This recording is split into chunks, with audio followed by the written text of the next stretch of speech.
nag-imbestiga sa Senado, di ba? Nag-imbestiga. Yes. Nag-imbestiga tungkol sa PCSO, di ba? Doon sa Lotto. Tapos ngayon, nag-imbestiga tungkol sa Chacha. Parang may mangyayari naman.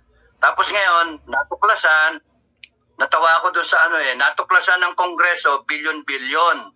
Yung bilyon-bilyon yung naka-insert.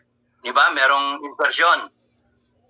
No, na parang tuwan-tuwa yung tao. Nandiyan yung Senado, na-verify nila, na-find out nila na merong bilyon na insertion. The 26 billion nata, yung sinasabi niya sa DSWD? Bilyon, no? Nasa ating batas, yung sa ating GAA, sa budget, may naka-insert. Loko-loko pala sila eh. Ba't di nila alam yun? Sila yung nagpasa ng batas eh. Exactly. Sila yung nagpasa. Niloloko nila tayo. Para bang heroes